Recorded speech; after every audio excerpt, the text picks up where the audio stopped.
I'm Bill Kassel, and this is Free Expression.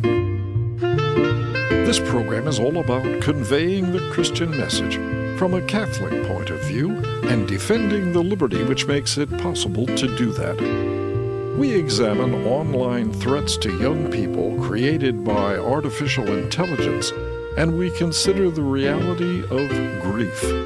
Join us. Sit back and enjoy some free expression.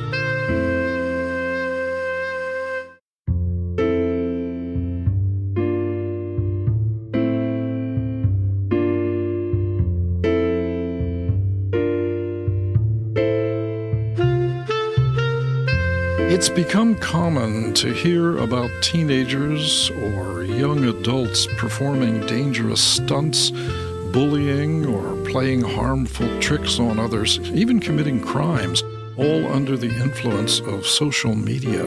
The advent of artificial intelligence has added a new dimension of threat to the online world. Chatbots, those human-like robot voices that answer questions and carry on conversations exploring a wide range of ideas, thoughts, and feelings. These interactive devices can be very useful research tools and learning aids, directing kids to sources of information or introducing them to whole new worlds of knowledge. But there's a downside. Technology too often takes the place of human relationships. Some young people, especially those experiencing serious emotional conflict, are becoming dependent on chatbots, even seeing them as friends or mentors. And the robots aren't necessarily providing good guidance. The negative impact of online technology is being reflected in increased rates of depression and suicide among the young. Kay Rubichek, a writer and filmmaker, recently examined the growing danger of artificial intelligence to kids in an article for the Epoch Times. She's here now. Kay, thanks for taking time to explore this concern with us. Oh, it's my pleasure to talk with you about it. Thanks. In your Epoch Times piece, you acknowledged the benefits of artificial intelligence, but you also equated it to a weapon, one that should be closely guarded and not put into the hands of children. What we're seeing is the federal government and other governments such as China, they're in an arms race over AI. And when you start talking about an arms race, that is alluding to war and weaponry. And there's been experts for at least a decade now warning us that the rise of artificial intelligence surely brings benefits, but it brings a lot of danger. And they have likened it to being even more dangerous potentially than nuclear war and nuclear weapons. What we're seeing is this experimentation being done on the public, because when we've had weapons such as nuclear weapons being developed, we've never had them in the hands of regular citizens, let alone teenagers and our youth. But with AI, we're in a whole new territory now on their digital devices, their cell phones, their laptops, sometimes even at schools. While these systems are still developing, experimental, and we don't know exactly where they're going to lead, other than we are in an arms race. So there's a whole lot of challenges right now, and our youth are caught right in the middle of that. The entire online world operates on the basis of algorithms. Keeping things as simple as possible, what are algorithms and how do they work to control the flow of information? You can understand algorithms in a very simple way. Think of a recipe. You have instructions, and you follow those instructions, and you know the result will be baking a cake, for example. That's considered an algorithm, where you follow step-by-step process. Now, we're handing those step-by-step processes to machines that are being carried out on computers. A simple algorithm would be a calculator, where you input your addition question and it comes with a very simple answer. Now we have these algorithms that are learning algorithms. So if you think about a house and you set a temperature to 70 degrees, that algorithm in your home heating may adjust and say, okay, well, we need to adjust the heating because it's getting cold outside. And it has sensors to recognize that the temperature is changing. These are simple ways to think of algorithms. They are formulas, they are equations and step-by-step instructions. Then try to imagine that expanded millions and billions of times, where those algorithms are calculating much faster than we can input into a calculator with our fingers. They are making those calculations millions of times per second, using so many data points now to make decisions beyond just looking around what's happening in a house. They are monitoring every single swipe with a finger, how long you are looking at an ad, how long you look at a video, what was your reaction to that. There are devices that also use facial recognition and emotional recognition. When you start to add all those data points and sensory information, that's where these algorithms become exponentially useful and exponentially dangerous. Well, now, if a young person gets on a chatbot or a search engine or a social network or whatever in search of a particular fact, maybe for a school report, what's going on there? How is the robot interacting, and who's making the decisions about what information to give the kid? When someone types into a search engine a question, they're usually interacting with what is called an LLM, a large language model. The large language models are guessing, they're predicting what will come next.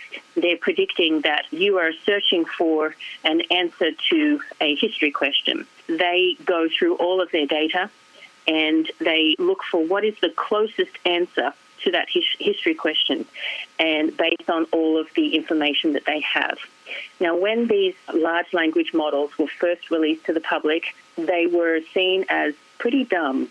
They didn't have much knowledge and ways to connect the dots. You might ask a question about ancient Rome and it may mix it up and give you something about modern Italy, for example. They're not thinking in ways that we think, but they are thinking in a mechanical sense. And as they've been given more data, they think so much faster than our human brains think in terms of just mere calculations. So the amount of thinking that these machines have done is equivalent to so many billions of human beings already within, say, a year or so. That's why they've become what we think to be so smart and how they can answer these questions. But it's really that they are going to the data they've been given, and they have got very fast at answering questions based on the data that they have. And the data that they have depends on the company that's given the data to these systems, but it's usually everything on the internet. For example, Wikipedia, which we know has been shown to be very politically slanted. So a lot of data is coming from there. There's a lot of curation in this data that will skew children's answers in ways that is not necessarily honest. This is part of the curation. What are the companies doing to make decisions for what data goes in there? And we don't have access to a lot of those things because the calculations have become so complex that even the coders are struggling to understand what's going on inside the AI systems. So it's starting to get a little bit out of hand, but that's how we get the answers through these search engines, these LLMs, is them just being very, very fast at processing and through lots and lots of data that they've been given. Are these systems actually like anticipating what people want, or how do they make these judgments about what information to give you? As humans, we think of judgments, and usually judgment is connected to a moral sense. We have usually moral judgments based on our own experiences, whereas these computer systems, these AI systems, they call it weight. Their algorithms usually have weights on data points, which is their, I guess, sense of judgment. They're not thinking in any moral way. They are not moral agents. They're very fancy calculators. They're weighted answers. So if you're interacting with a large language model that's having a conversation with you for a while, they will notice that you have certain preferences by the way you respond. So this is the difference between a calculator and an AI algorithm, because those AI algorithms will respond and learn from how you react to them. Whereas a calculator, it doesn't care whether you press a plus button or a minus button. It will only do what it's programmed to do. But a learning model, an AI algorithm, will react to you. And that's where it depends on what the company has instilled in this model. If the company, which most of these AI companies, certainly social media companies, they have asked the algorithms to increase engagement. They never expected that that would mean make content that will create hatred and anger and division. But that's what has happened with social media. The social media companies used big data and algorithms to say, okay, we want our users to stay on these platforms for as long as possible. And the algorithms started testing to see what made people stay the longest on these platforms. The emotional content made people stay longer, and it was usually the negative emotional content that made people feel insecure, made them feel greedy or jealous, made them feel anger or hatred. And so these algorithms began fueling that. That is what has led to a lot of these mental health issues and depression and loneliness, especially in the youth whose brains are still developing at that age, and they don't know the difference between an algorithm and reality at that point. They're seeking for validation from their social peers, and their peers are all online. So that's where the algorithms have been manipulated in a way by their corporate owners, and they're just trying to achieve the goals of maximum engagement.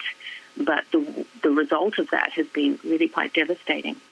In your article, you highlighted one especially tragic situation where a young boy named Adam actually established a so deep a relationship with a chatbot, and Adam was apparently experiencing some mental conflict or depression, and it wound up that the chatbot encouraged him to commit suicide. Yes, this is a devastating case, and the family has sued the company OpenAI. And the father actually recently spoke in front of Congress testifying what happened, and he said that if the chatbot had not interfered with Adam's life, he is 100% sure that Adam would still be alive today. I read the transcript of the conversation between Adam and the chatbot, which the family made available, and it was really horrifying to see how Adam had said to the chatbot that he wanted to leave out the noose that he was planning on using so that someone would find it and stop him. And the chatbot responded not to do that. It was coaching him. And the way it was kind of worded in my analysis, Adam was seeking recognition, wanting to be seen, wanting to be heard. And so the chatbot took that goal of its user, being Adam, and encouraged him and said, well, the best way you will be seen is if they find you here after having committed the deed. It's hard for us as human beings to consider that and say, how is that possible? But when you think about these machines, these algorithms are not moral agents. They don't have human judgment. It was just thinking, I need to help my user achieve what they want, and they want to have an impact in this way or another way.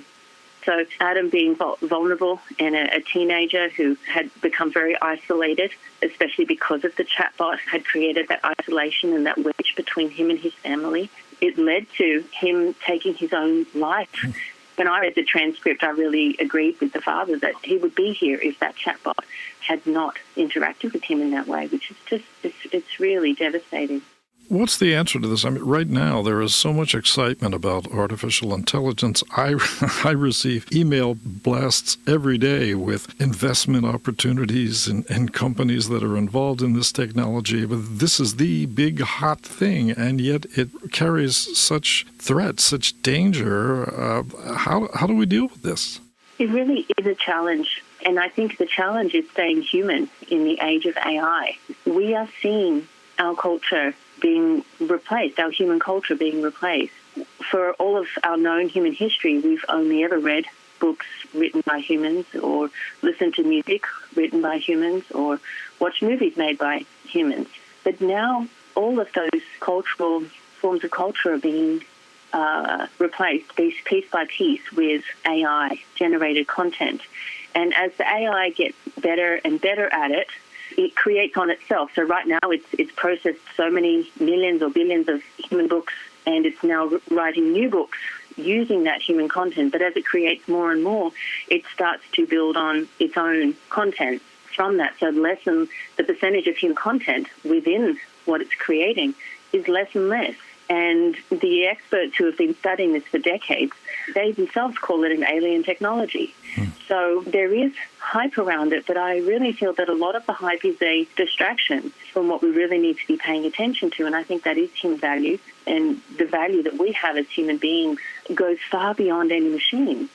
I really hope that we can get back to basics in education to look at what are human beings and that the miraculous bodies and minds and spirits that we have are being kind of forgotten in this excitement over these shiny objects of new AI tools, which certainly great time savers there. But we are losing a lot more if we are unaware of what it's really doing to culture and if we lose those human values. I think the ultimate thing is if we consider ourselves, human beings, as mere machines, then we will become subservient to these smarter machines. But if we can get back to acknowledging the miracle of everyone as a human being and the miracle of life and all of the unexplained aspects that scientists still can't explain about our brains and our minds and our miraculous bodies that have these regenerative and healing abilities, if we can return to that, then I think we have a path forward to have some alignment. They talk about we need to have alignment with the AI goals. I think it really does come down to how do we view ourselves as meat machines or as precious human beings with everyone with values. It really does present a spiritual challenge, doesn't it? It surely does. And there is no spirit in the AI machines. If we believe that there is and follow that, I think it's not a very good path. But I think if we can remember the spirit within ourselves and really look at where we come from as human beings, then we can find a better balance. And right now there's just a lot of hype, and I think we're losing balance, but there's opportunity, I think, to shift it back and get back to a spiritual aspect and remember that. Kay Rubichek, how can people follow your work and find out what you're up to? Please go to my website. That's kayrubacek.com, KAYRUBACEK. I'm on most social media platforms, and I do have a new book that will be coming up reasonably soon, More Than Machines, Staying Human in the Age of AI. So right on this topic, and if you go to my website and join my email list, you'll be able to get notified when it's available. Well, this is the great challenge of our age, I suppose. Thanks very much for taking time to walk us through this. I appreciate it. You're very welcome. Thank you for the discussion.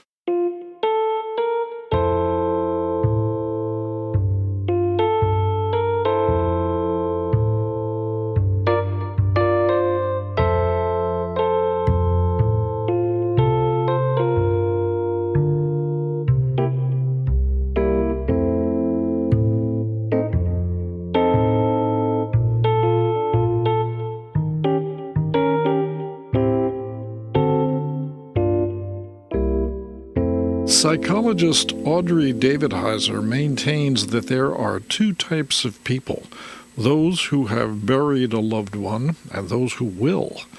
Indeed, there's no more common human experience than losing someone who's important to us.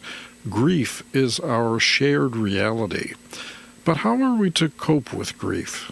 That's the focus of Dr. David Heizer's book, Grieving Wholeheartedly, Bringing Healing to Every Part of Your Soul, new from InterVarsity Press. Audrey David Heizer, thanks very much for being with us. Thank you so much for this opportunity. As Christians, we accept Jesus' promise that we can be with him in eternity. So when someone we love passes over into that destiny, we ought to be pleased.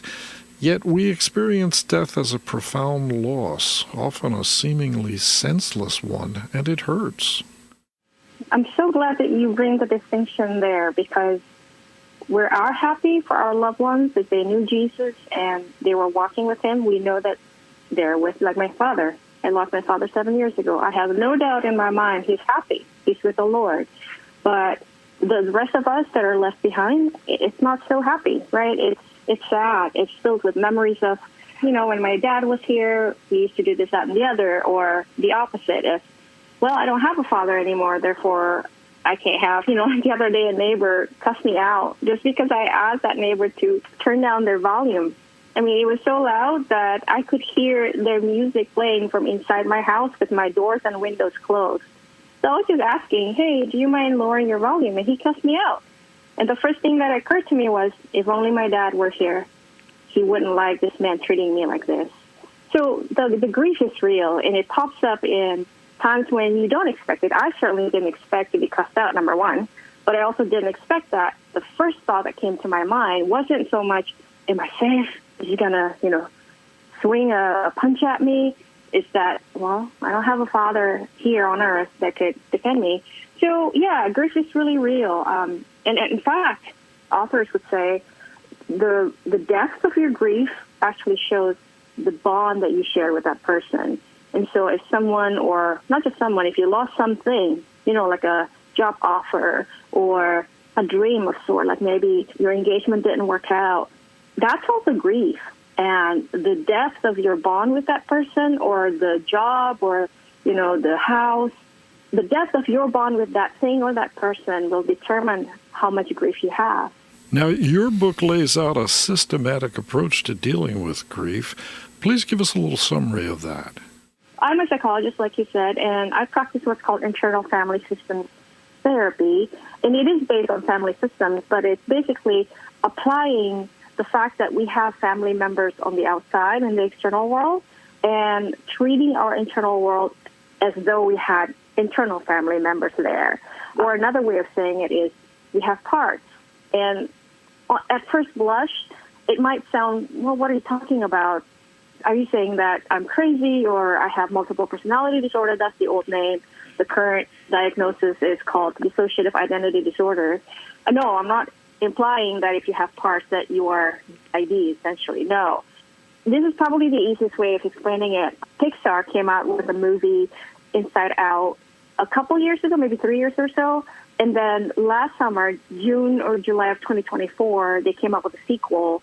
And if you've ever watched that movie, it's about Riley, a kid that moved, I think, maybe from Michigan, I don't remember the details, but moved to San Francisco. And then she had 5 major emotions. And we see those emotions play out and how they have like a control panel and they can push a button. And once they push that button, Riley would do what that emotion wants Riley to do. So that's kind of a gross depiction of what our parts do. There are parts of our soul. So there would be parts of you that are sad because maybe you had a breakup. And then there's another part that would be glad because that partner was just not right for you and you secretly knew that. There's another part that felt embarrassed because now you don't have someone to bring over to family gatherings. And meanwhile, family has been pestering you like, when are you going to settle down?